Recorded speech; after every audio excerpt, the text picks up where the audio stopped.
back down to earth to this point. Oh, we're good.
Oh, to our listeners now, be seated, make yourself comfortable.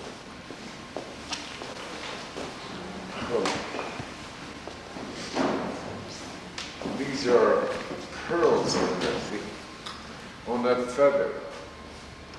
So I think I mentioned that to you. Why is this way? When a child grew up, when age of 5, he's taught to learn how to build fire, or what is fire. The fire, the circle you see here, it has no beginning and no end. The Son of God and the Holy Mother is here, and the moon is here, and the stars. He wears a crown, 9 crowns of stars. So we have 1, 2, 9, and 0. But what is missing here, I think we're misteaching our kids. What is missing here? This circle. So where this number come from? See? So I went to Stanford University and I took this pencil. Hey, you kids, what did you see? Everybody started laughing.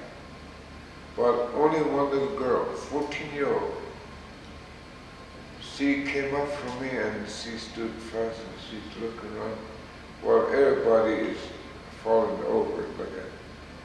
Finally, when it quiet down, she said, I see 1 pencil.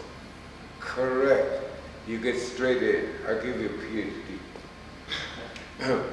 But I'll tell you what is made out of this. There's plastics and there's metal, there's poison water inside. Then you have 2 ends. You see, this one has 2 ends.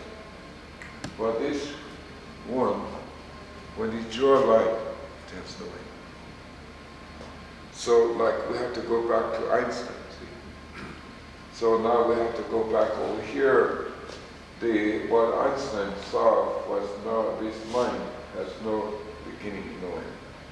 And what he saw was the fire, the rock and water FC square. But I think the square root is nothing but a bunch of lines. What? Everybody go like this. Everybody was ready to attack. But we have a group of scientists sitting there. And I said, numbers do talk. Yes, agree. BIA people snore. They start nudging each other. Going like this, going like this. They call me crazy, but numbers do talk. So the scientists agree. So I was that much over the head. And I dressed like this. Funny hat, funny clothes, funny shoes. And that's where I dressed. And I walked in. This is Oxford University. And so I went through all the schools, like John Harvard, Princeton, Yale, Johns Hopkins, and Stanford. And from there, they took me there. So, so what we talk about numbers. So these people sit on, and these people don't speak the same language, but the only language they speak is a mathematical language. So they drew a triangle, and they all sit around and argue how many sides that triangle has. So the BI guy, one of them got up, and I'm an English boy. I don't know how to put it, but we're here, we're arguing, and sitting here arguing how many sides the triangle have. The BI guy comes, like a chimpanzee, like well-trained chimpanzee, wears suit, like and he punched keys and pushed pencil. He was sitting there. So I think that he was brought as an educational purpose, how this sign talk with this medical or numeral language or mathematical language. So they thought he was educated. So they brought him over there to promote and to see how this scientists talk. So this English boy, we're sitting here arguing how many sides a triangle have, how many sides a triangle. So VI got 3. Well, those scientists never blinked an eye. So I told my interpreter, these people thought the world would squeak. I said, it never phased him. But how dummy he was. See? He wasn't trained. He was just a little monkey thing. So, monkey see, monkey do. So, all he saw was this, see? So, he repeated what was pouring him, see? So, he said 3. So, this English boy said, I really don't know how to put it, but may I say this? Is this triangle we're sitting here arguing, is it flat? Like a so then each side there's top and bottom, see? Then they have 3 sides, and there'll be 5. Or you upright and have 2 sides. So I wish I had brought that little triangle. I should have brought it. And these kids will see it, what I'm talking about. And you'll see this. But anyway, she and you know when Steve Hawking talks about that triangle, he talks about this, see? So you have the 3 triangles here, and you have 90 degrees, and you have 180, and you have 3, see? So you have 360, see? So the line goes this way. So there is no straight line. She said, we want a straight line, we should pull a ruler right in the middle, right in the middle. Can I just say, just so they get it? Yeah. I went to hear Stephen Hawking lecture last summer when he was in Denver. Yeah. And he did this diagram. He said, we always say that an equilateral triangle has 3 angles and they're all exactly the same. And they're supposed to have 90 degrees in each one. But he said if you were to make a triangle on the face of the earth, and the other two points were in the center of the earth, this would be more than 90 degrees. So you would still have an equilateral triangle, but it wouldn't be 90 degrees. So that's what he's referring to. It depends on where the triangle is, and whether it's three-dimensional, whether you're talking about a three-dimensional or four-dimensional or even five-dimensional. Then everything changes in the way that you have to think about the measurements. Yeah. So we have to train our kids how to come into three.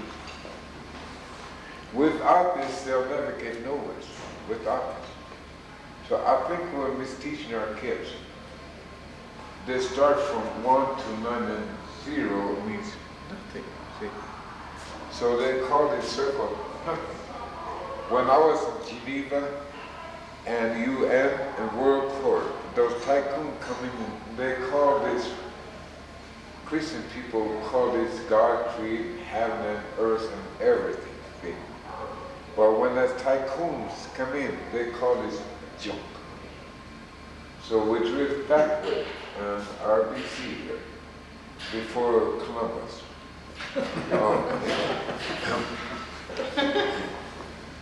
But this is really mean before this hippie guy, see? Before Isaac and Jacob, those games. So now drifting this way, and we end up over here, see? So this is totally blanked out. So this is totally lost. So now we're over here, see? So you have to start from here. You go through that door. You go to elementary or kindergarten, elementary, high school, college, university. When you go inside this university, you're under the gold dome. See, the whole world is encompassed with the gold. See? Gold is the highest value. See? So in gold, we trust. So if you want to be trusted, you have a piece of gold, then you will be trusted. If you don't have no piece of gold, nobody will ever trust you. So you have to have a piece of gold. Silver, copper, lead, iron, steel, or something. Then you'll be trusted. Well, here, I think, I said, I think the Catholic misspelled this and they left the L out in God we trust. So we want to teach our kids, and we're talking about a little simple thing here. So, see those pearls in here. A piece of, this is a white woman's skin. Oh, no, it's a deer. So, this, it's a plume and it's a feather. Then we have a shell. So when a girl or a child, a boy, he has to learn this. And also the girl has to learn it. Because she's part called soul or spirit. So when a girl turns into a woman, she is decorated with this. And she stands barefooted on this pearl. Why? It seems like she should stand on a piece of marble and plate of gold and silver like I do. Well, she has to stand on this pearl. Why? I went to Stanford University and I created a big trouble there. Because Stanford University teaches or preaches Darwin theory. Darwin thought he found his mother's a monkey. And the other creation was Adam was made some clay, and like little gingerbread, like a head, a foreleg, a vertebrae, hind leg, and a tail. And out jumps Adam. So the question they raised there was Adam was all by himself, and the others are pairs, see, male and female. So Ampa, we, So we have Wakantaka, the great mystery, Ampa, we. So the ball of fire there is a perpetual, everlasting, living fire, has no beginning and no end. Well, over here. Good to see you. Yeah. So this is a living fire. So Ampa, we, man and woman, are all this together. So what they said was, let there be a life. See? Not let there be a life. Some Genesis is missing to it. So let there be a life. So the heat, how far it goes, nobody knows. So like now scientists say, oh, we had a big bang, like a life began with a big bang, like a big nuclear explosion, see? That's where they try to interpret. So the power, how far it goes, nobody knows. And there's a force behind it. And there's a wind. And the wind makes sound. And the sound goes into infinity. Then it comes back, we call. So we call this, there's a sound in the solids. When it comes back, we call thinking or thought. So the translation, it goes, so we have better interpretation of the nucleus. So when Einstein discovered the atom, but atom was before Einstein. Einstein means one stone. Einstein. One stone. 1 grain of sand or 1 grain of soil. So how this nuclear, how the power create this, how many power, the heat generate a molecule, and so many of them bunched up will be equal to matter, and so many of them bunched up will be equal to a particle, see, a grain or soil or a grain of sand or a stone, Einstein, see. So how can he discover the atom? So they were my first students. It's unbelievable. Like me, came out of one scientist said, when I at Oxford, hey, how can we call this guy dumb Indian? Seems like this guy came from Paris or came out of his tall bushes or tall weeds or tall grasses. Then he comes here and we create this big concrete jungle and he tells us we're wrong.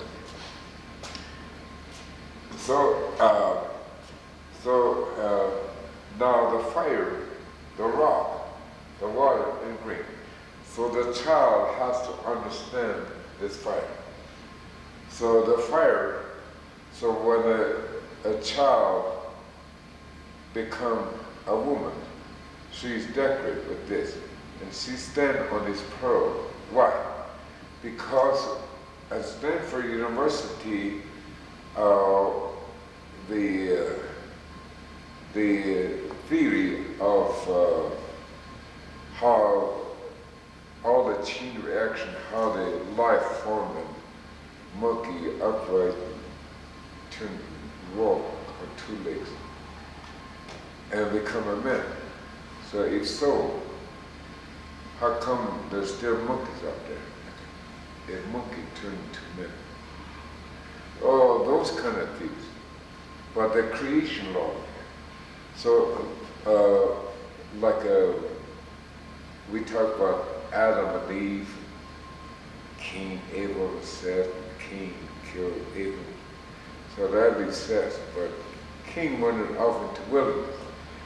So the only possible we could link with Darwin theory is Cain wandered off into wilderness. So if you look at Seth, where does Seth get his wife? Or did they purposely make another crooked woman for him? Or no, we can add nothing or omit nothing. That's the way Genesis reads. If you believe in the Bible, you're not supposed to add nothing or omit nothing. So we can't add nothing. So Cain wandered off. So that will be the only one that's linked to Darwin theory. So Cain went around trying to mingle with the deers, but you know, when moving 40 miles an hour, it'd be kind of hard to keep up the pace. So the only possible group he could mingle was the monkeys. So he hanged around. Finally, they adopted him, and they got married into the monkey family. And Darwin was born from. So, well, he lost his tail, so that's why he always get mad. So that was a joke we pulled on Darwin TV, Christmas TV. So that created a big argument in Stanford University. The kids took sides and they started arguing. See? And 5 o'clock they had to go home, 6 o'clock, 9 o'clock they had to leave there. But 2 is still going, see? Midnight, 2 of them. And they're still going till 2 o'clock. And then we're 3 o'clock. So they call me at 3 o'clock. Hey, we got a question for you. The question is, did Adam and Eve have belly button? So I said, let me check. My sister-in-law's brothers, they're all Catholics. They always harp at me because they come to hang around the bushes. So they always say, you know, if I have to eat bark or leaf or flower or root or something, oh, he eats serpent fruit and snake fruit, like that. At the same time, God created heaven and earth and everything. But this Catholic, they always harp at me because I come to hang around the bushes with the bush people. So, well, they have a Catholic Bible story. The first page, they have a picture of paradise. So they have an apple tree, the snake, and Adam and Eve. So when I went there, or I took the picture, and I said, let me check. And Adam and Eve is still standing there, and at the apple tree, and the snake still hanging in. But I couldn't tell you whether Adam and Eve have belly buttons, because they were wearing fig leaves. So in Stanford, these 2 kids arguing all night, and they asked me if Adam and Eve have belly buttons. And so I thought that was really funny. And these were the highest educated people in the world that are supposed to teach our kids. So we send our kids to be educated, but they're confused. So in medical language, they become split mind. So there are 2 characters, see? They become, or a split personality, or sometimes 3 or 4 persons. So that's where it happened. That's where it happened. Well, this pearl, fire, rock, and water. Why pearl? Pearl, all the colors, like black, red, yellow, white, blue, green. There's a pink, lavender, and purple. So you see all this in here. And the pearl has a belly button, see? And that's where the origin of the human life cell come on. So I think we should go back to these pearls. So I talked to doctors today, and they asked my help if I could come back and can we have a weekend off? Can we sit down at least 3 days? And that's a mighty stretched time, you know, when the medical side asks for 2-3 days. Some people ask for 15 minutes or can I talk to you in an hour, a couple hours? That's mighty stretched, you know. Well, these 2 request at least can we sit down and talk at least 3 days? So a good sign, good feeling, make me feel good. These are doctors. The woman is this short, but she's the head of the St. Anthony Hospital. And her assistants, young men, like he was, real good looking, young buck. But they're very attentive and they're very alert. And when they request, they wanted to see, somebody told me I was a medicine man, so they got curious and they wanted to see a medicine. So I spoke about this and how this, they didn't tell me the diagnostics, but I told them what happened. I have some witness. There's a man fell over and he started kicking like it. Then everybody come, they call 911 and people come in. What's wrong, what's wrong? They started questioning me. So I told them, what happened to this man? So we took the feather and went over and I could see, because I received the messages through these feathers. These are electric, these are antennas. So these are create. And Takashra say this, look at me very, very careful, for my hand is a winged people, and four-legged, creepers, crawlers, melons, these people are two-legged, the image of God. See? So the communication, so look at me very careful, for my hand is an eagle. So when I went over like that, the secrecy of this feather that was given to me by an eagle nation, Tukashla sent me here and especially appointed me and so I came to see you and I brought you good news. So at least I have two white boys witness and they were scared. So you guys don't panic. When the power comes, don't panic. So, well, I like this. Yeah, I know, I think I know. But when the time comes, well, they were scared. So they were closing the whole, one to hold my arm like this so tight, I had wells on my heart. I feel like screaming too, like a vice grip. It was really strong. But anyway, this man came. And he appeared like us. And he had this feather like this. Tukashla. So you're going to wear my robe. Robe, R-O-B-E, robe, blanket, shirt, jacket, zipper, what? Robe. So this body is our robe. So he said this to me. You're going to wear my robe. And this I give you. This is my tongue. Look at tongue. This is my tongue. And I am the wing. I am the breath of life. I am a spirit.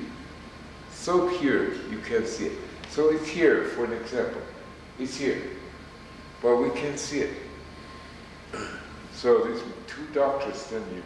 We can't see it. There are many mysteries. This black light here is, there are many. The fire, the rock, the water, everything is mystery. And even us walking around, two legs, two arms, two little flappers, like two these eyes, and the nose and the mouth, the taste, the sweet or sour, or we have feeling. It's too goddamn cold, we holler. Or it's too goddamn hot, we holler. See, we have a feeling, but nobody really understands the feeling. See? Nobody really took it. But we always use that correct official language. So this feather is my tongue, and I am the wind. So you can't see it. So it's here, whether you're black or red or yellow or white. We all bring that thing there. So it's a good thing the government didn't partition this one.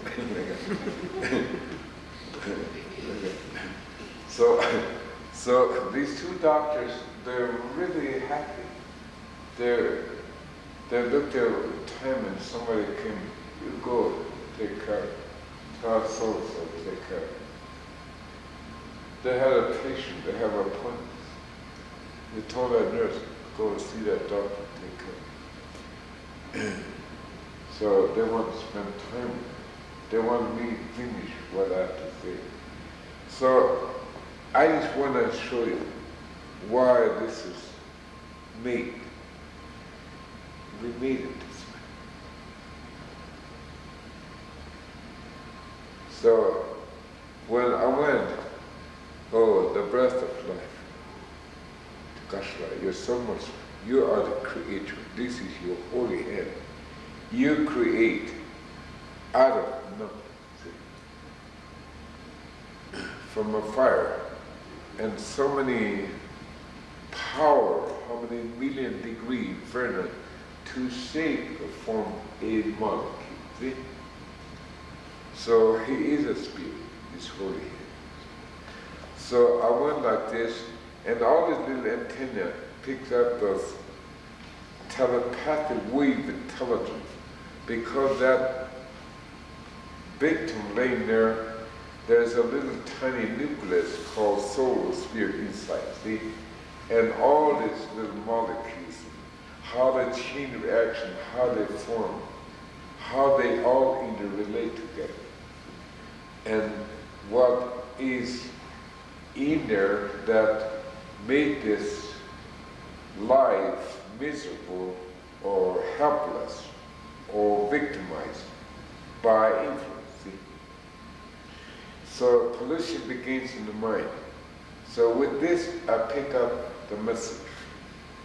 And I have a feeling inside me. So there's a little radio antenna inside me. So I receive those messages inside me. See? You could do it. Anybody could do it. You don't have to go to John Harvard to understand it. If you go to John Harvard, it'll confuse you, because first thing they're going to put you under law and rule and regulation. So actually you don't have no mind of your own. You have to follow those ground rules. So if you try to use your mind, then you're out of order. You could be penalized, or you could be evicted. They could put you out of this country. They could evict you. Or they could face fines. They could put you on an electric chair, or gas chamber, or put you on a lethal gas, or hang you or shoot you like a... If you don't abide in those laws, rules, regulations, so you don't have no mind of your own thing. So if you try to use your mind, then you're out of order. But I've been out of order all my life, so good thing I have all this communication, see. Because this is where they tucked me away. This was our school one time, see. So we were civilized and educated, see.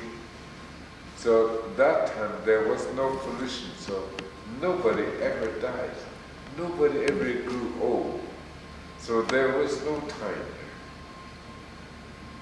Perhaps in joking way, we were on Indian time, see. So there is no past and there's no present, there's no future. It's all same. So in the eyes of God, there is no distance, there is no space in the eyes of God. So this is what we lost. So I think we should teach our kids where we came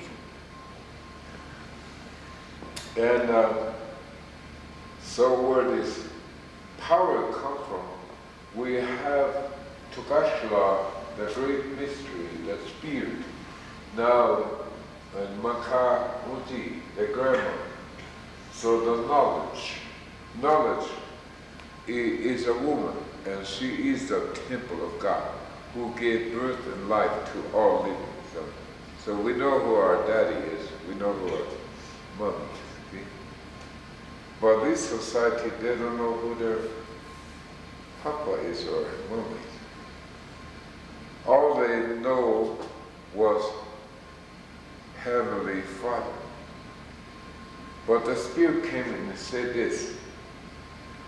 These people say Heavenly Father, but these people saying they never saw their Father.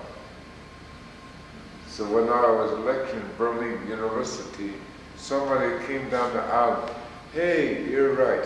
You had a book that big. In here, it's written that this island you're talking about is called Turtle Island. This rock, this universe, is called Turtle Island. It is an island. It's a hunk of piece of rock. There's a whole bunch of rock floating around. We're floating in the universe of universes inside. See?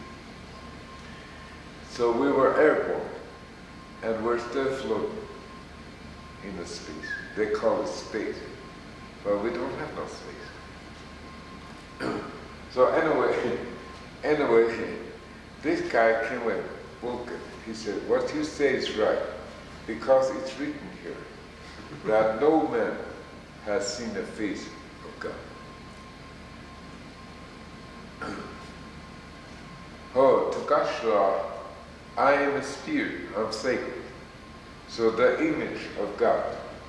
So when he comes, he appears like us. So even if he comes like with a horn and shaggy forehead, shaggy hump, walk on fours and the tail. But when he comes, he appears like us, man or woman. Or those creepers and crawlers. And those crawlers I experienced in South here was called Cactus Garden. There's a whole bunch of stickers down there. I've never seen so many shapes and different. I never saw so many in one time in my life. I couldn't even count it, how many there's down there. But one of them, each one is sacred. So one of them, a man, a woman and a boy, 10-year-old boy, lost. So when they were dying of thirst and starving, when they were lame, so their relatives looked around, scouts, they finally offered Chinoopa to one of my great-grandparents, the medicine company. They offered the Chinoopa. So they prayed with the Chinoopa and the powers of four wings.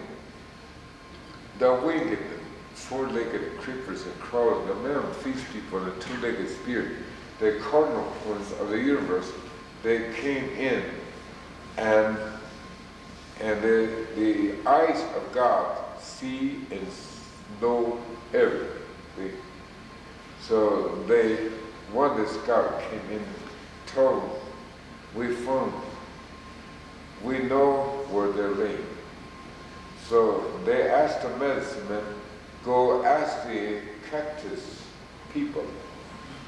So they all congregate and they all look at, okay, we select you. You go help those people and go all around the world and bring those people back to the Chinoopa thing.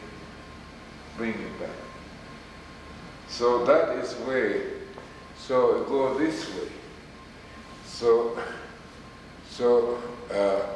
when they were laying there in the hot sun, and all of a sudden a voice above their heads said, hey, hey, got up in the cloud. Again the voice, hey, hey.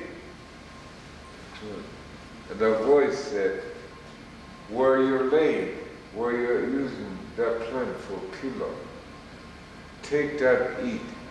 There's a spirit, there's a life will happen. So they take and break it, and they start eating, and they taste like grapes or orange fruits. They crave for it. That their body were made out of. And the meat, they were chewed on a piece of meat, a piece of fat, and the water, the wells broke underneath their tongue, and the water they drink soup. See? So all the vitamins are in there. See? And they saw a teepee and a light, and a bunch of wild Indians are sitting inside.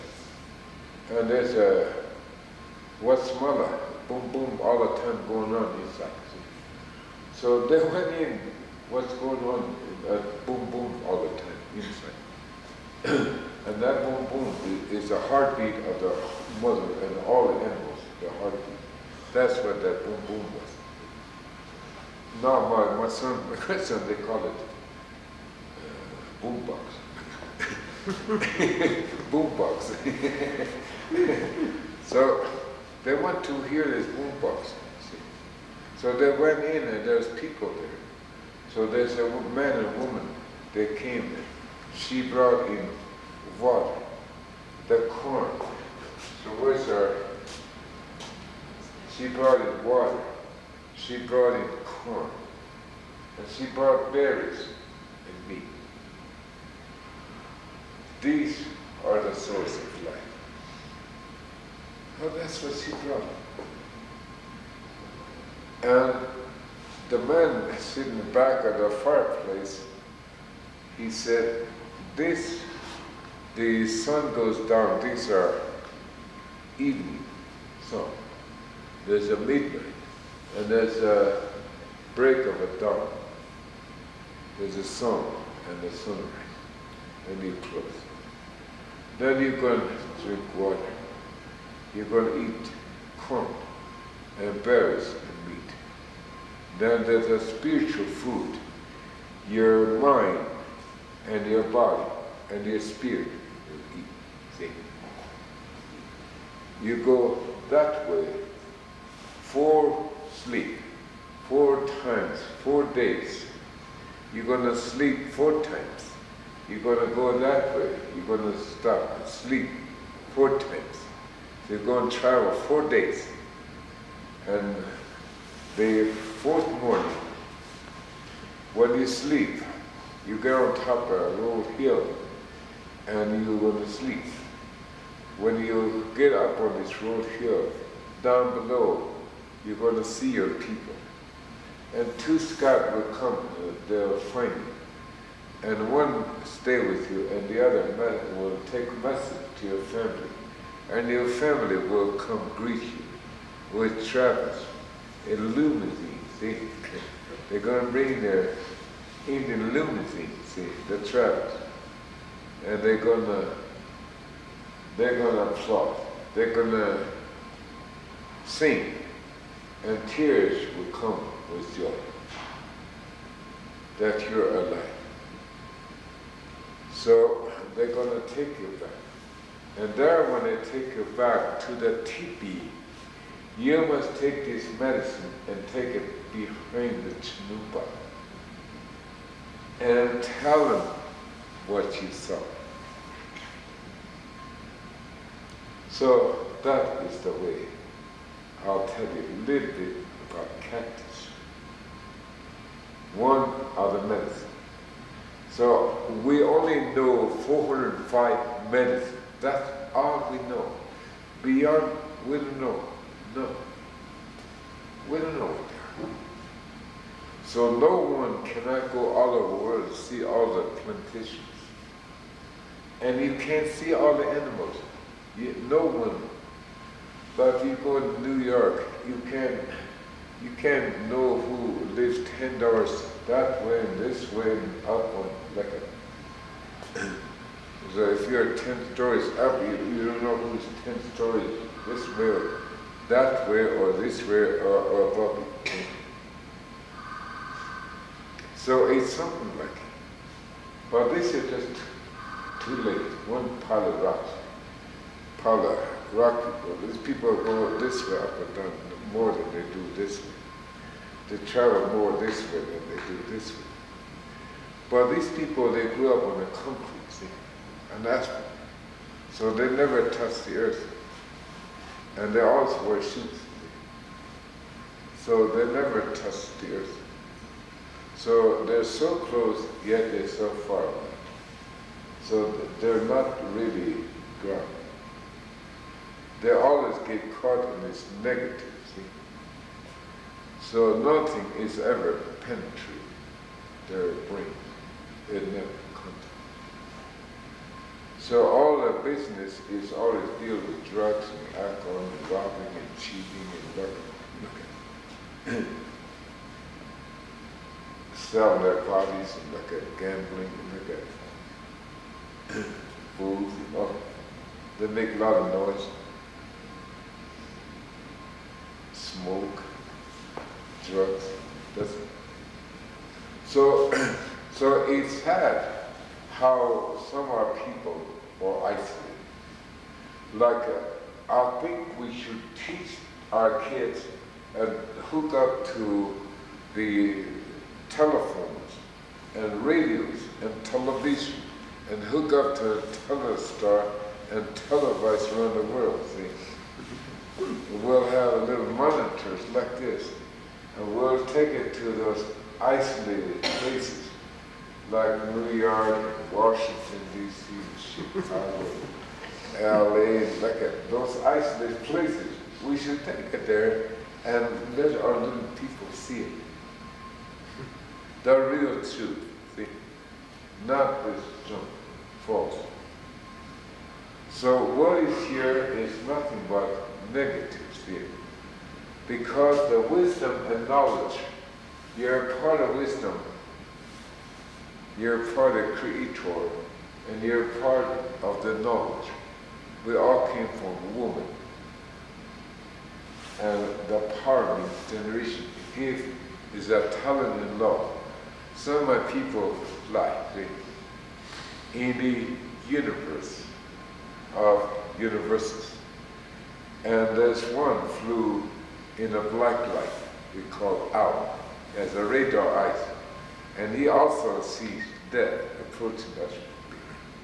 We think we know everything, but nobody knows when you're going to kick the bucket, see? We don't see death.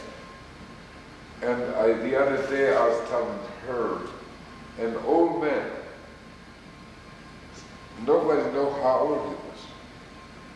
So hey, let's ask this guy, in his prime days, what it feel like to be over here and nowadays over here. So what's the difference? So now we're talking about two hemispheres. So we're talking about the lobes, the brain. So this is what we're talking about. So we have two lobes, two hemispheres. And we have an interpreter behind called crane. And the subconscious mind, the medulla, the tape recorder, records everything that you see. Everything that you see, hear, good and bad, is recorded behind, see? Even if there are one dot against Tukashra or mother, one molecule records. So this is what I pick up from that woman. She knows it, so I have that feather going on. And this will diagnose it, because electrical wave comes right through. So I have the same body. That one Abe, what's his last name? Lincoln. Abraham Lincoln, yeah, that's it. There's a host, then all man created equal. You know, I was wondering. So I was wondering if we are people that all men created equal. And for the people and by the people. So I often wonder if we are people. We are the only people in the entire world who are legally segregated and discriminated. Legally. So we're not authorized to go in here and do anything. We're not supposed to turn the water into wine or beer. or Schlitz or whatever it's called. Or we're not supposed to make an atomic bomb, or machine gun, or tanks, or rockets, or poison gases. So maybe that's the purpose, or one of the reasons why they call me dumb Indian. So maybe it's good to be a dumb Indian. Sometimes I feel it's good to be a dumb Indian. Or sometimes I feel bad because I'm not educated. I can't turn the water into wine, so maybe that's one reason they call me dumb Indian. Jesus turned water into wine, see? and Adolf comes along and turned the pure Rocky Mountain spring water into coarse, you look at and put a little poison, and 1,600 Christian people stand on assembly, and that pure water, they put a little poison and pass a six-pack to our kids. Kids drinking and they're bumping into each other, shooting each other, stabbing each other. So I think we better tell Adolf to go home, get on his Mayflower and go home. And leave my kids alone. So they'll be happy, they'll be free. So imagine, only 500 years ago, we were totally free people. Our buffaloes could go any place, eat grass. We don't need no backpacks. We could walk, every step is a prayer, and the land of abundance. So we could go across any place, and that food is here, everywhere. So they say, when the birds, they take off, it's so thick, the sky is dark. That's how thick the land has become. So this North Pole, South Pole, this Long Island was the home of peace. Grandpa and Grandma walked here. So that's how come nobody ever died. Nobody ever grew old. But when they gave us this witsy, teensy of wisdom and knowledge and power and gift, we messed it up. So Grandpa disappeared. It was so pure, you can't see. And Grandmother, she went to sleep. But at the same time, the whole world is her eyes, and seeing and hearing and sense and smell, the essence that comes out of the earth, and the taste that comes out, and the feeling. So she knows everything. So now the will of God. So now we possess a little bitty of wisdom and knowledge and power and gift. So that power generates life.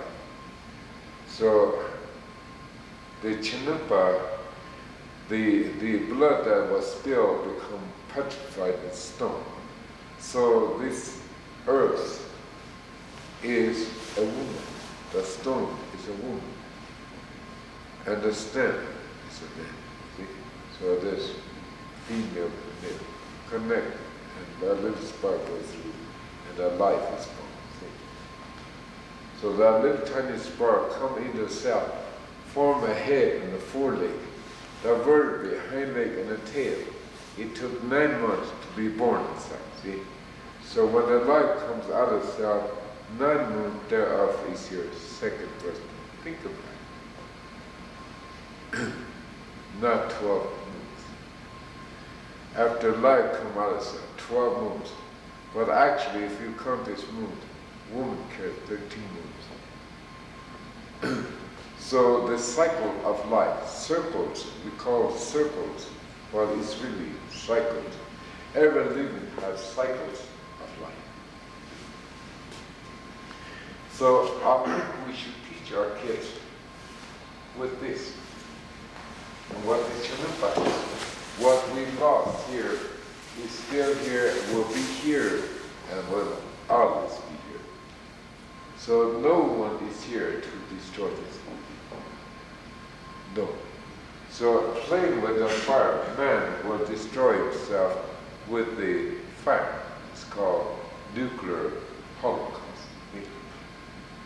Man will destroy himself by playing around with fire. So like we talk about mathematical language, and I say this, square root is nothing but a bunch of everybody like this. So how can you say 4 times 4 or 8 times 8? It's all equals.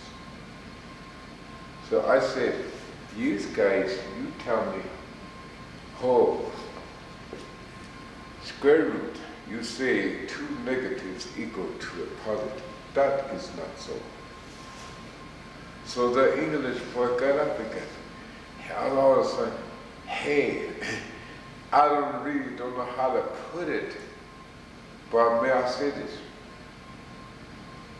After what I heard now, this is what we've been talking about. So we take the fire and turn the fire around and attack Tungashla and our only one, to our Father, to destroy the creation. That is wrong. Make an atomic bomb. We're going to fight fire with fire. It's wrong. It's a threat to the whole world. So that is why I now have nuclear physics. They change their mind now. But they can't just walk off it. You just can't drop the bomb and walk away. They can't. Somebody is responsible for it. Somebody. It's like Satan said, who drove the 4th nail to the little hippie guy on the tree? Who drove it? Somebody's responsible. He didn't die for it. Somebody drove that nail. Somebody pulled a hole in his heart. Someone. I'm going to kill myself. I'm going to die for it. Upon the devil. Oh, can I upon this, upon this? Maybe I'll hold this upon it. So I have no way upon the 4th. I can't stop my heart and drive another nail with the other. That is not so. So it is like a big unsolved murder case. See? So this day is coming now. So the only thing we could do is we have to come back together and we have to buckle our knee, raise our hand, and ask for forgiveness. To Gashla and the Holy Mother, they're waiting for us little dirty kids to return home. They're waiting for us with open arms. So they're here. While we're drifting over there. So now, nobody's above the law, yet we saturate the government too much technology, science, called economy, see? Then this one, psychology, I think somebody twisted and used for psychology warfare. That is not so. What it means soul or spirit. So we have to remove that little bridge, a little hyphen called OR, soul or spirit. So that little bridge or that hyphen, you put 2, 3 together, 4. So that hyphen or bridge together or connect together is called $10 words or $40 words. So they're several words, all negative words, blanks. So there are a lot of missing links. So when you go to high school, college, university, you're gonna use those $10 words, $40 words. But these words doesn't come from English. They're coined words. Mostly is rooted into Latin. So our legal language is based on Latin, see? So in order to be a liar, you have to accumulate all these ors, nors, neither, either, maybe, if, but, maybe, assume, probability. If you accumulate this whole bunch, you could be a liar or a lawyer, see? So you could be a lawyer, see? If you could accumulate a whole bunch of negatives. So, nobody's above the law, yet we put this on top of our head. And religion is below the law. So if you want to say hippie or Jesus Christ, you have to have a permit to say Jesus Christ. If you don't have a permit to say, call him son of a bitch. So the religion is on the bottom, see? So if you want to go like this, or like this, or go like this, or like this, you have to have a permit to worship. So I think it should be the other way around, see? Togasla is the power, the supreme. So this is what we turn this upside down over here. So we're a little bit off, maybe 180 degrees off, a little bit off. So our minds are a little bit off. So we went a little haywire over here. So we fight everything you have to fight. War, peace, war, peace. So it was Catholic father came to the Chinumpa ceremony when the spirit coming. Oh, Takashla, I got a question. Oh, this society means the whole world, see? This society, what is peace means to this society, the whole world. And here's what Spirit said. This society, peace means prepare for war. That's what this means. So if we are at peace, why are we assembling machine guns and tanks and rocket and bombs and all this? Why are we doing it? So the Spirit is always right. Takashla never created right, never. But man created doubt. And that doubt follow our heels. So 2, 3 generations, fourth time, I will come back and I'll see you again. So we're over here. So I think we should do a 180 and we should go back to Grandpa and Grandma, where there's happiness and joy that has no end. I have 2 psychologists. They're both men and women. They both work together, but it's separate departments.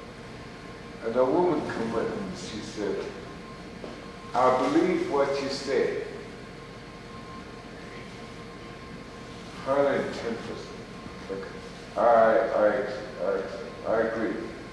So what is left behind here? It contaminates the universe of mind. People get frustration in anger and argument known as wars, and confusion and suicide. See? So it's up to these people to do the dirty laundry for these scientists. So I know that lady from Washington, D.C., who instigate, like running for presidency of the United States. She went across the board, 48 boxes.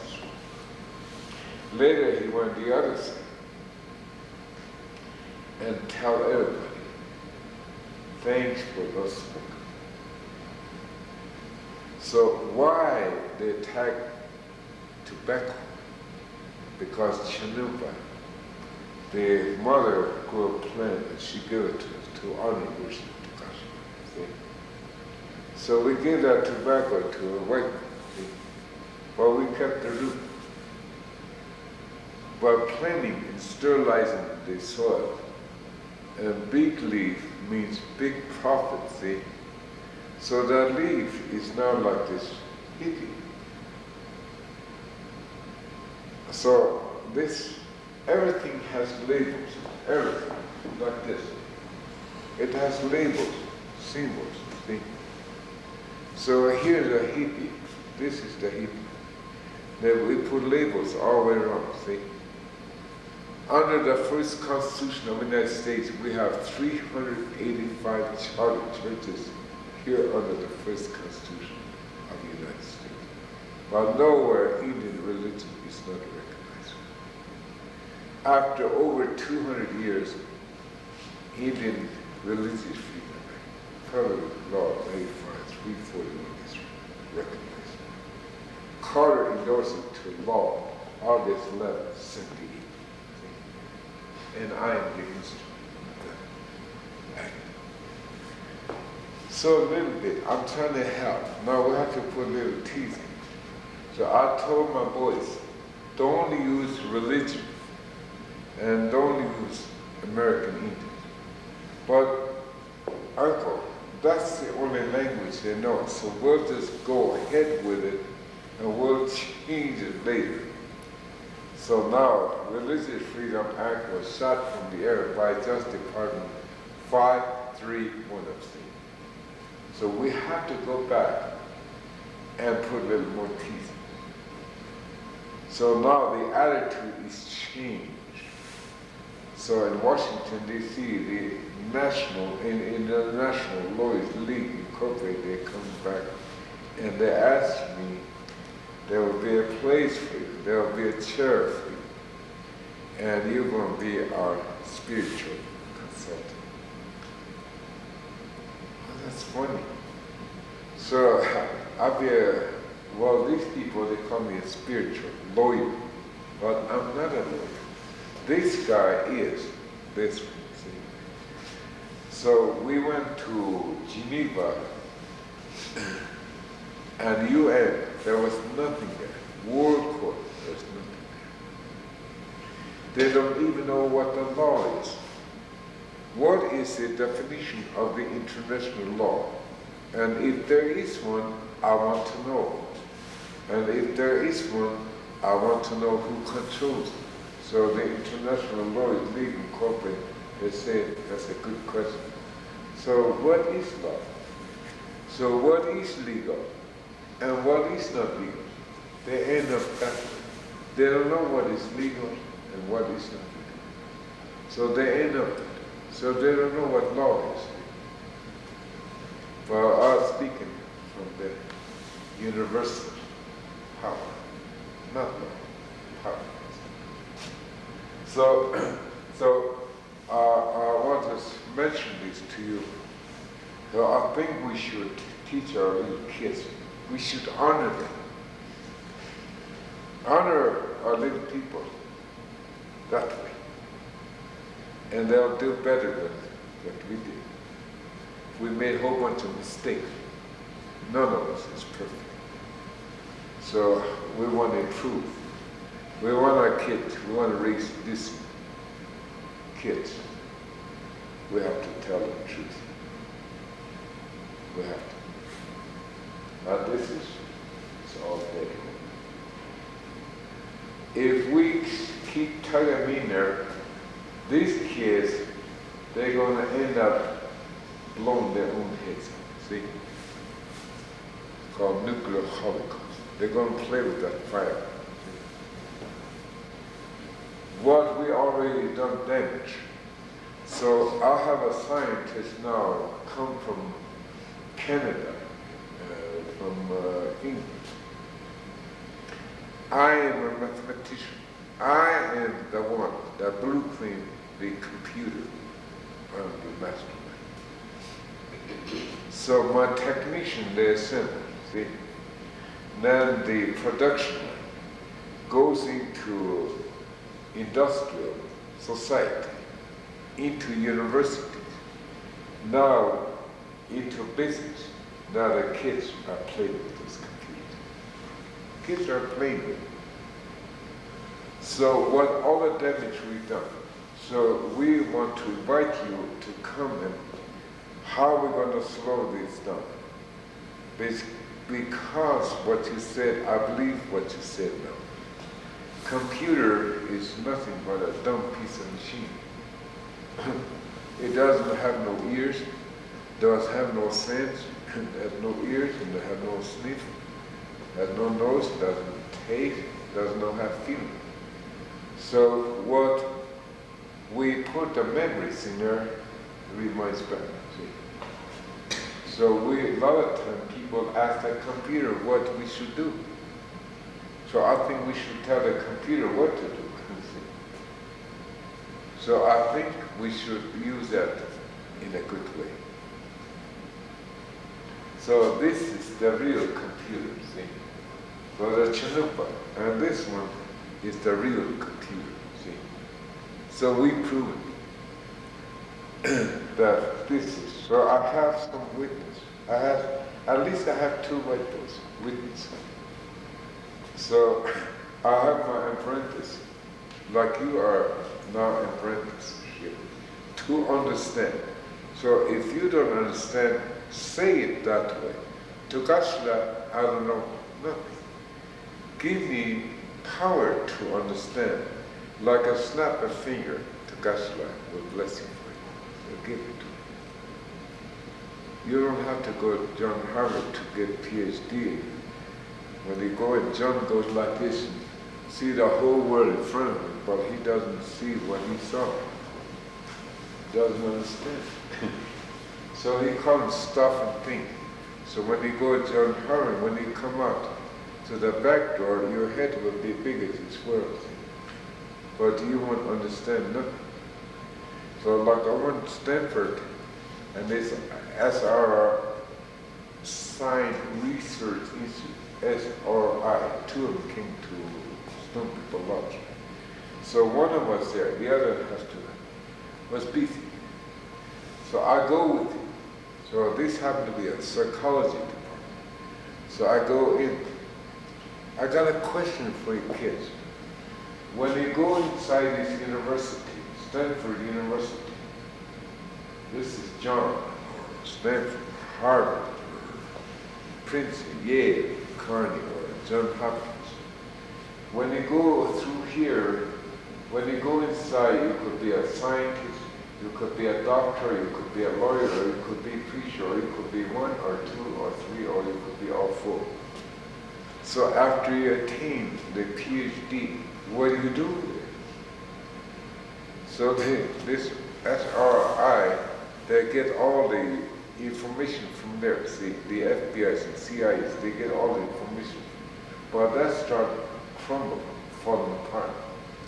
So, he comes and says, well, when you obtain a PhD, what do you do with it?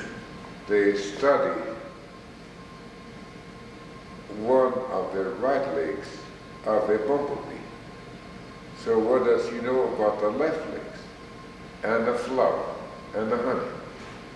So it becomes stupid, see? So if you attain 4 degrees, you become 4 times stupid. So what do you do with a PhD? So like we went to see the Smithsonian people come, lawyers and everybody. A lot of people came. They make different sound. Well, we all have to speak the same mind. And there, a lot of people came. And Smithsonian. So we talk about the powers of the eagle nation and all the 4-legged and all the way down to the 2-legged. Smithsonian, they have gathered all the bones from a dinosaurs, all the bones. Then Indian is a good Indian, so there's a bone, good Indian, laying in soaking. So there's a dead Indian, he's a good. So they're Bornstein. And there's some rocks there, flint. And there's feathers, they're called artifacts, skins, gourds, whistles, stones. They're accumulated. There's 8 million pieces were there. So now my people start howling. So Congress approved, they put a 4-corner building. They're going to house dead Indian, good Indian bones there in the artifact. So I told them, this is not an artifact, it's burial. So we shouldn't be put in a case. We should pray with this. Because this bird was murdered, see. And the skins here was an animal one time. Well, offered his life, so taking this rope and put it on us. So we were skin fringes. And sinews for thread, bone for needles, tools, knives, like a tool. Then he eats a little blade of grass, green, chops it and drinks water. When he swallows, he turns into flesh, see? So I learned from these people. So I thought I'll tell you, show you this. So this is not an artifact, this is real. And this is not made by Sioux, remember that too. And this is not made by Indians. This was here before Columbus. And this is not made by Columbus. So I want to say thank you that way, and we're going to break it. One thing I want to ask you, Grandfather, how does one get out of this into that? You know, we've all been raised in this way of thinking. How do we access? Yeah, let Emily say that. You know, she's by this door here. There's all these bars and laws, 4 walls, and a little birdhouse. Encompassed with gold stuff. Well, I'm not sure I can answer that question for everybody, but for myself I can answer it, and that is that I'm one of those people that went through all that. And I have a PhD in psychology, and I was a psychotherapist for many years, and I was part of the mental health system and all this stuff. And I went to prep school, and I went to very good colleges. I have essentially the same background as Hillary Clinton, our president's wife, except that I went to graduate school in psychology, and she went in law. So, how did I come over here? Well, one of the problems we have in modern psychology is, as he was saying, that this word has been misinterpreted. Psyche and logos are the 2 roots of this word. Logos means word, for those of you that remember your Greek. I did study Greek at one time. And it was very enlightening when I translated the New Testament. I found out a lot that I didn't know. And that's when I left the Christian church, after I translated the New Testament. Because I realized that the church had almost nothing to do with this man that they call Jesus. Almost no relationship whatsoever. Purely coincidental. So, but St. Paul, the church has a lot to do with St. Paul, the way he thought, the way the churches are organized. Anyway, psyche means soul, as he said, and logos means word. So what my profession is all about, as far as I'm concerned, is the word of the soul. This is what we're supposed to be about. But if you go into a school of psychology and you try to talk about the word of the soul, they're going to put you, as he would say, they're going to wrap you in a sack and take you to the funny farm. We're not allowed to study this in graduate school in psychology. At least when I was there, we were not permitted to study these things. We were not even permitted to talk about it. And there was a famous conflict between Father Freud and Crown Prince Carl Jung about this. Those of you that know the history of psychology know about this. Freud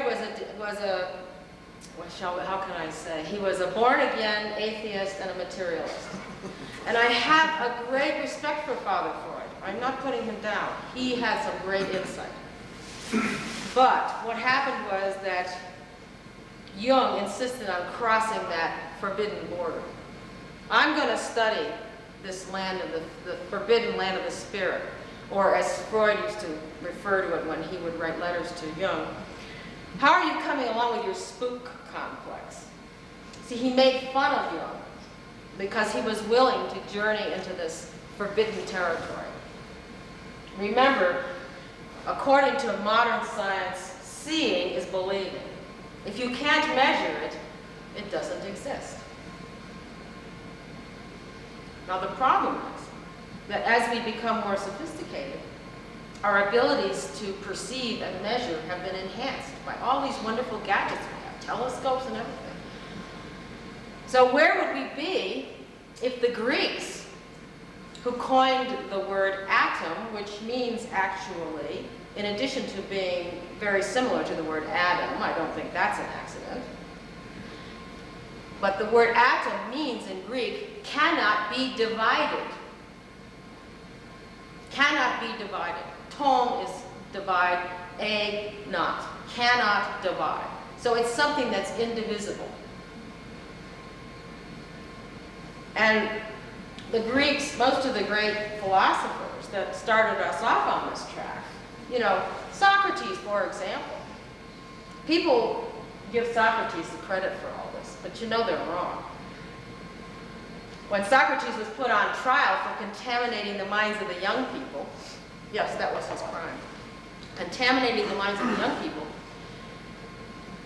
he said, well, I can't stop doing this, what you accuse me of. I can't stop asking these questions.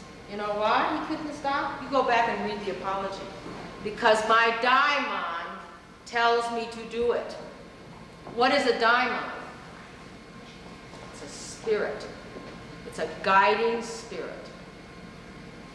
So Socrates, who's the great father of supposedly all of this, because he taught us how to use our minds in a certain way, answered, his final answer was to the spirit.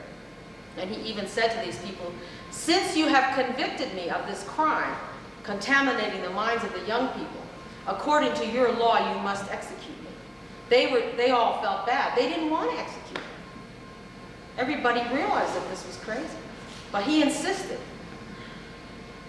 He said, according to your law, the penalty is death, and you have decided that I am guilty. So he held them to their own moral standard. And he said, and I can't stop doing this because my daimon tells me that I must do this. So he died. And then his students, you know, Plato tried to help people understand what it was really all about. And then Aristotle came along, and Aristotle decided that it was all too hard to understand, this world of ideals, this world of infinite expansion, this world of illusion and reality beyond the illusion. It was too hard to understand, so Aristotle said, let's just stick to seeing is believing, and we'll be okay. So that's what happened. That's basically my version of the history of Greek philosophy. But there's a lot more to it. There was Pythagoras, who was a great mathematician, but Pythagoras was over here. Pythagoras believed that you could understand God as much as any human could understand God by studying the natural world. But now we talk about the Pythagorean theorem, and that's all we remember about Pythagoras. He was a great spiritual teacher also. And he knew a lot of the same things that Jesus knew. So, what can I say? I had to, in order to, the question was, how do we get from here to here? For me to do this, and believe me, I'm not completely here yet, but for me to do this, I had to give up thinking of myself as, you know, being some sort of special person because I have a PhD. The real PhD is the post hole digger that grandfather uses to build the lodge. We joke about that. But the lodge is, the Stone People Lodge, is a place where when I first went in, I felt like I'd come home. Because no matter who you are, no matter what your ethnic background is, whether you're black, red, yellow, or white, at some time your ancestors used to pray in the Stone People Lodge. This ceremony was ubiquitous at one time all over the earth. It's just a question, like if your ancestors came from Finland, well, this is where the sauna came from. Originally, this was a sacred ceremony. Now we just use it, for health purposes. But if you think about it, you'll find that you can find the, sort of the remnants in our culture. My ancestors came from the British Isles. And so my earth medicine that's in my genes, if you want to say that, is the Druid people and the Druidism. And this is what King Arthur and all of those stories are all about. So all my life I was fascinated with the stories of King Arthur. I felt compelled to study them and learn from them. Why? Because in my, you might say, spiritual DNA, that's what's in my background. So I could draw a lot of understanding from those stories. People say fairy tales, and they say, nowadays when people use the expression fairy tales, it means something that isn't real. But I found out as a psychologist, before I ever knew this man, that fairy tales could heal people. I found this out by being a good scientist. Experimentation. I found out that sitting and jawing with people was a bunch of wasted time. That it doesn't help. The so-called talking cure doesn't work. Sitting and talking and rationalizing with people doesn't work. What worked were these stories. And I found out when I got into studying it that there were these Hindu sadhus, these holy men in India that for thousands of years when a patient comes to them and asks for help, they prescribe a fairy tale. They tell them the story and they tell them to meditate on the story for a month or so. And they get well. So there's a lot of wisdom in stories. So what I had to do is I had to keep my own personal experience. I didn't throw that away. But I had to learn how to give up some of the old interpretations that I had been taught in here.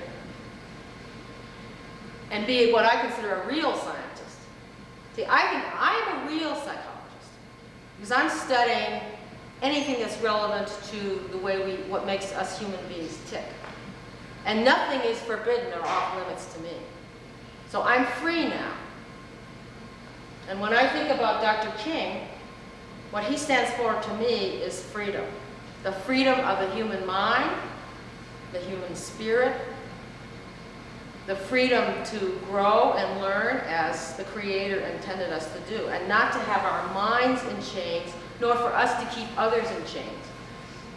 And also for us to, as he says, to be in touch with who we really are. I'll tell you a story that I came across a while back. There was this old holy man sitting on the river, on the edge of a river in India. And his disciple was sitting there at his side, and they were both meditating. Along the riverbank came walking along a scorpion, and he fell in the water. So the holy man reached over and picked the scorpion out of the water and placed him on the bank. As he did this, the scorpion stung him.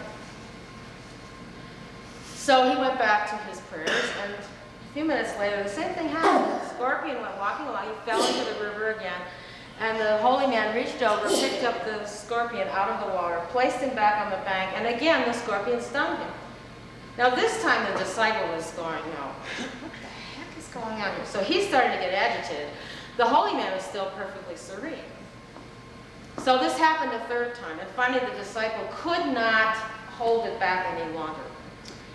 Excuse me, master, but why don't you just, what is, this foolish scorpion is stinging you each time that you pull him out of the water. And the holy man said, well, it's his nature to sting. And the disciple said, but why don't you just let the foolish fellow go? And the holy man said, well, you see, I can't help myself. It's my nature to help because I'm a human being. So I believe this. And I'm speaking as a psychologist with over 27 years of clinical experience. That what makes people sick most often is that their hearts are locked up and they cannot give and receive love. This will make people sick. And the other thing that makes people sick is cynicism. Cynicism is like battery acid. It eats people up from the inside. These two things people can't tolerate. People cannot live without hope. We can't. And we can't live without love because we're built to do it. Loving is our thing. So anybody who doesn't love, who withholds their love and doesn't exchange, and anybody who has this cynical attitude of exploitation, these two things will kill us. And you can see that we are developing all kinds of interesting new diseases because of this. So you don't have to believe me, I'm just telling you. This is based on my experience as a clinician and what I've learned through this man about real medicine, where you doctor not only the body of a person, that's just one level.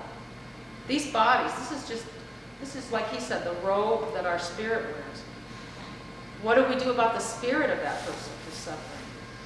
The physical illness is just a material manifestation of something that's much deeper. That's the way I see it. So I'm bold enough to say, I am a real psychologist. And these other people are just playing at it. I'm not putting them down. But now my fellow psychologists are starting to talk like this. They all say, well, it's all biological determinism. See? They're getting like the psychiatrists who just want to pass out pills. This isn't right. People are suffering. People are suffering at the level of mind, body, and spirit.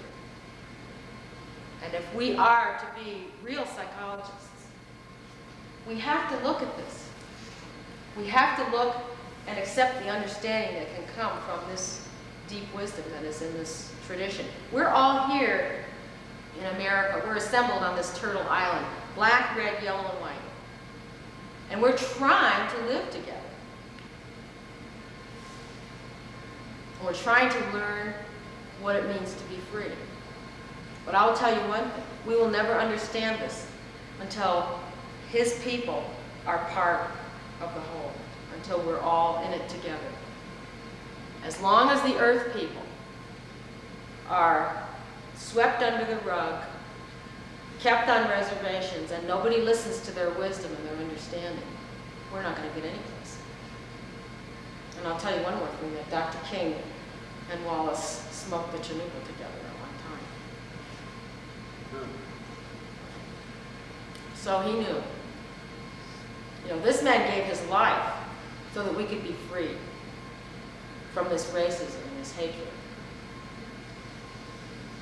So I think it behooves us to carry on this tradition, to be free, to learn what it means to really be free, to free ourselves by freeing our brothers, the Red Nation, that are here as captives even today. They're not free. They're like prisoners of war, basically. So we need to free them, and then we will be able to free ourselves. And we need to free our four-legged brothers and sisters too. No more of these fences and these depressed cows standing in these feedlots.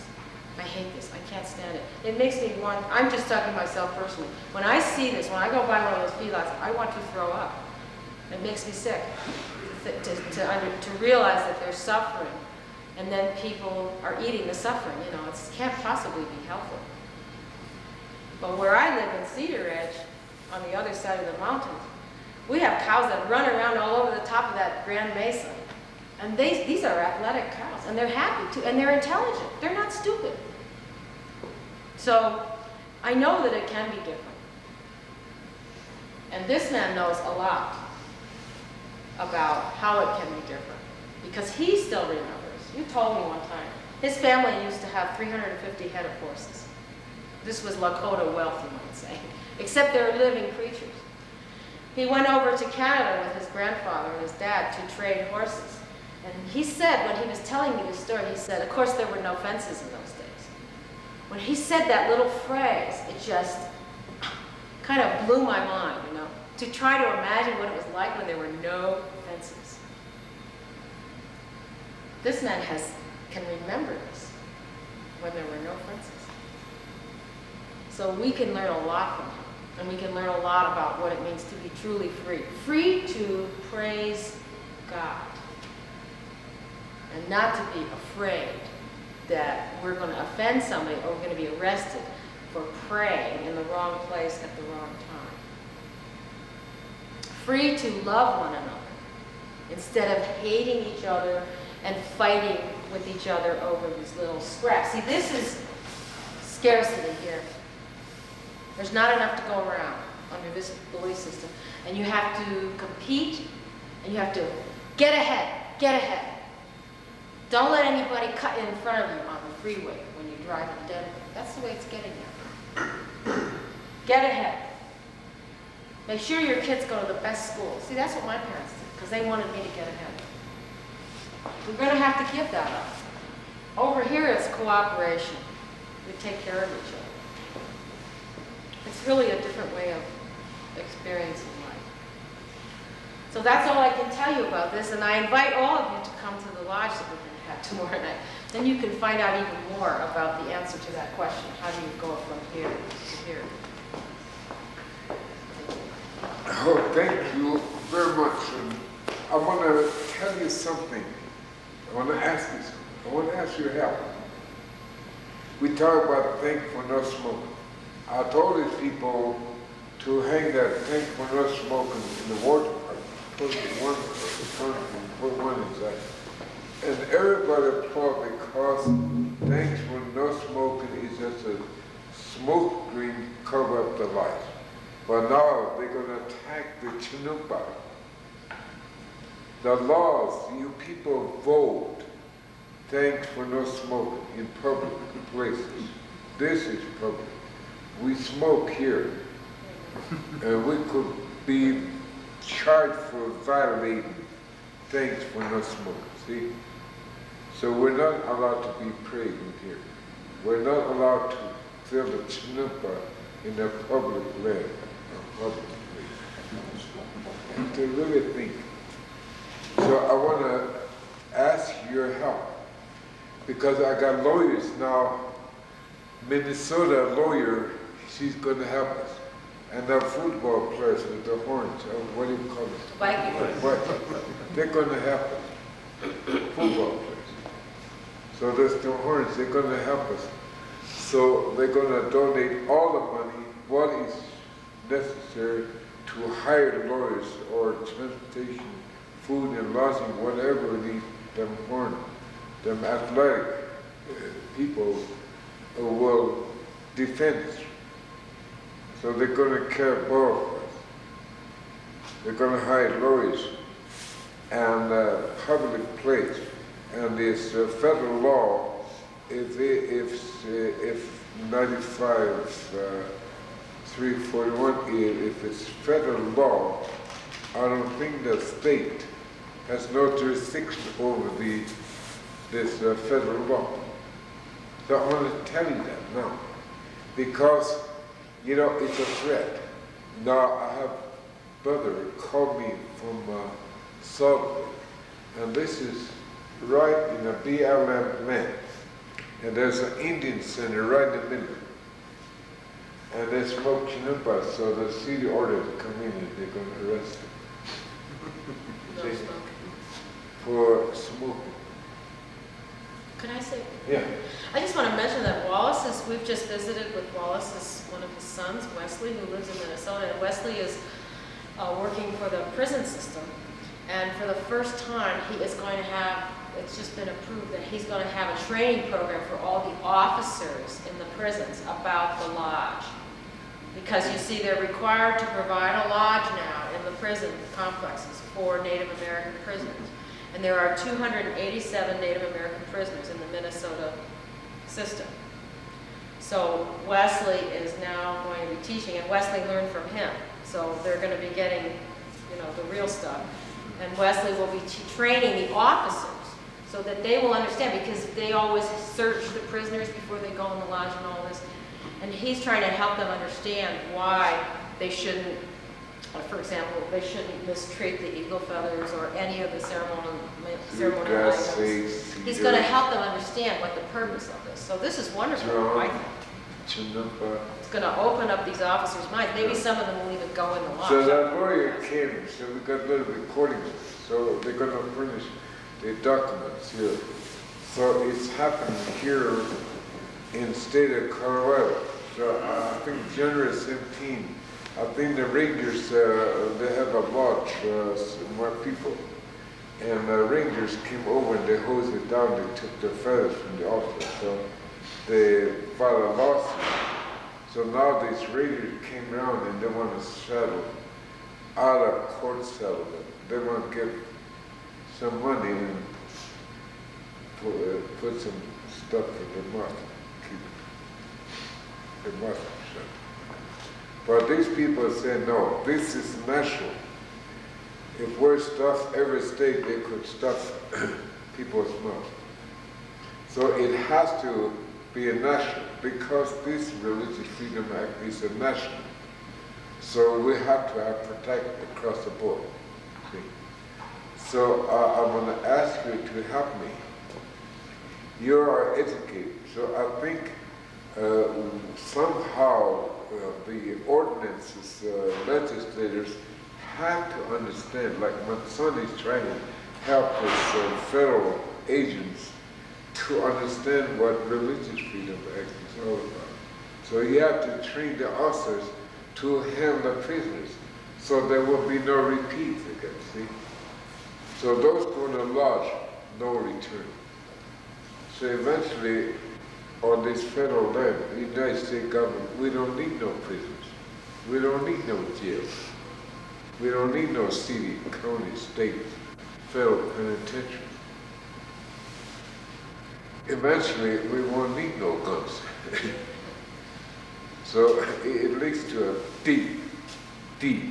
So what you ask me, we have to get to the source of the problem. So we have to get to the science, the medical science. I just now talked to some chief talk here from the STEM, the medical science, and the legal, and the religion. These all have wars, scientific war, psychological warfare, legal wars going on in religious war. So we send some of our boys to that area where they have big religious war. So I was there in Strasbourg, and this group of people, they decide who should live and who shouldn't live. So they form a UN, and they told the Yugoslav religious group fighting inside. I don't know how long they live in that irregular circle, and they kill men, women, children. So they form a UN out here, and they warned those people, hey, you guys stop killing men and women, children. If you guys don't stop, we're going to come in and kill all of you. So it was funny then. So we have to get to this problem, and I have one each. So we have to, now this will be the real base. So this was blanked out, so this was totally lost. That's what they think. But I'm still hanging here, and will be hanging. Only humble and meek shall inherit the earth. And this will be destroyed, see. So before that happened, so I'm going all over the world negotiating for the black, the red, the yellow, and the white. I want my people back over here. I want all, not, I can't even afford to lose one speed. So maybe I'm a little greedy. So that's what we have to do. We have to help each other. Heck with this pointing finger at each other. We've been doing it for thousands and thousands, but we end up here, nothing. So now we're pointing guns. So we have to get back, regroup where this happened and enjoy it. So I mentioned that two men and woman over here.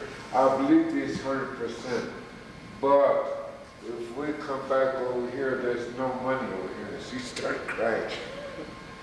So I thought I'd tell you. The thing is that over here we're prisoners of our minds. It's our minds that have all these fences and locks and all this and gold and trust, you know, all this. This is, as long as we believe this, then it has power over us. But when you throw this off, then it has no more power over you. You know, the scare tactics, all, you know, there's plenty to go around. See, the universe is abundant.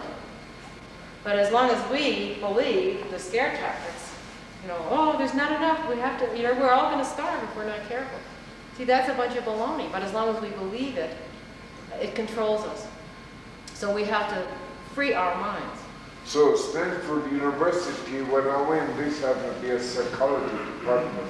So this four wall, we boxed ourselves in. And we were trying to escape from this four wall, but there's no way. So somebody got a little smart, knocked the door, see? So we could go in and out anytime when we feel like it. But how come we have a lock on the door? How come we have to lock ourselves in? Let the evil roam the street free. And how come we locked ourselves in? So everybody has a key. Even Peter had a key. St. Peter had a key. So I think they have a gate of heaven, a gate of heaven. But over here we don't have no gates. We don't have no keys. We don't need keys over here. Well, so you're saying that these two live side by side, that they're both existing at the same time? That we can choose to walk out of this into was this? blanked out, see. Now the power, superpower, take over the whole domain of the whole universe. So we're under the in gold we trust. So all the countries in the entire world is based on money, see. But all the countries in the entire world, like I have to go back to Washington, D.C., because of this fighting going, this party system, they want to break into our little kids' piggy banks. See, they're so greedy. So they're mind locked. The government come to a screeching halt, see. So I told them before it happened. So now they ask me if I could go back.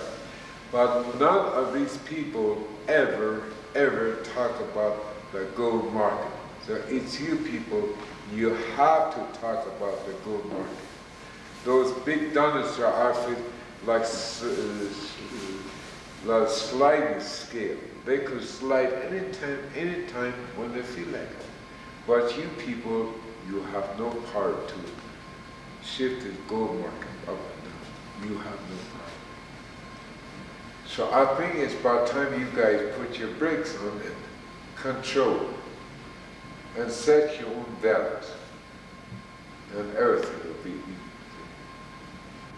So I'm going to help you, and then I need your help. We all need each other's help to organize our head together, and we'll be speaking same mind again. See? So we need a lot of help. We all need it. I need your help. Don't think I'm the super, but I'm not. I'm just a bushman. But you live over here in this world. Yeah. While we're living at the same time in this world. Yeah. So we can walk out of this world into that world anytime we want. And the day you set your foot in here, the day you place that atomic bomb down, they say, this is in prophecy, the day you surrender the atom bomb, put back when it touched the earth, they said there would be a flesh-like canopy, the whole universe and the bacteria will be destroyed. So the cancer and leukemia, diabetes, that these people create, they can't cure, will be destroyed. Not men, but the bacteria, germ, disease, Satan, evil, or devil, whatever it's called, will be destroyed. Even our dead will rise from it. So we have, our life is at stake. So I think we should help these people to understand. Instead, if we don't say nothing, if we allow them go that way, atomic destruction, see? So this will lead. So it's happening now. Frustration, anger, argument, and confusion. We have people committing suicide. We have arguments. We have wars going on. Like in Israel, in Yugoslavia, the sparks are broken back and forth. Right here in our own backyard, the sparks are broken back and forth. Kids are killing kids. That's why Gene Reno asked me to come and cleaning stuff. And the governor's convention, they asked me if I could go. So Governor Loma and this representatives, Thomas, Pat Shore, and all these guys, they want to bunched up, and what can we do?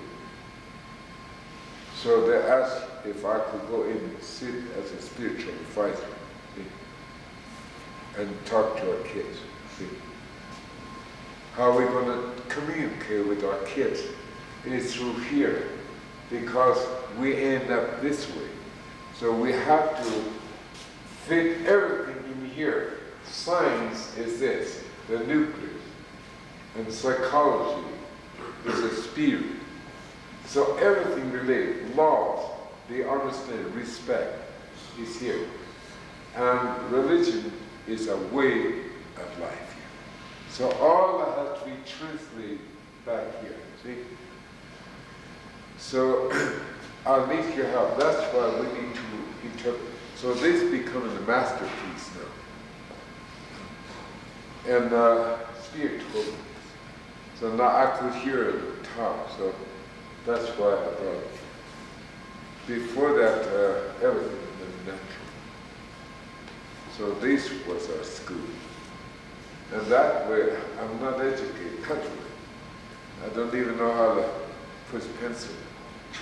I have a pencil, but this pencil I have doesn't know damn things. Thank you, Wallace. Yeah, thank you very much. So we're going to close, or you're going to close, then what's the prayer song?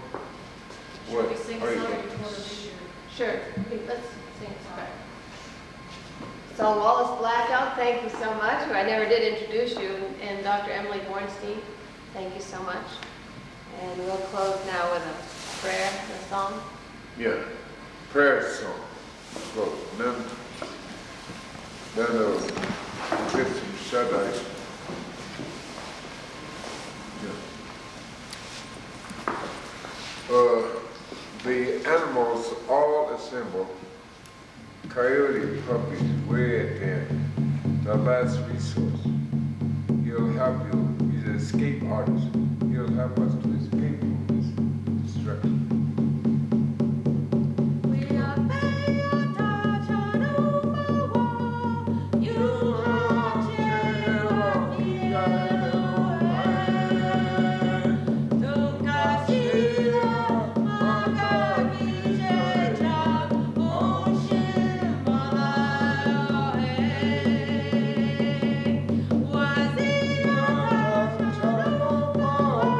Yeah.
Tukashla, Namakawaji.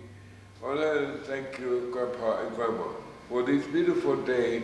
And there's a black light as you go by. Hear our prayers, Tukashla. And those, Tukashla, we come together, Tukashla, before you.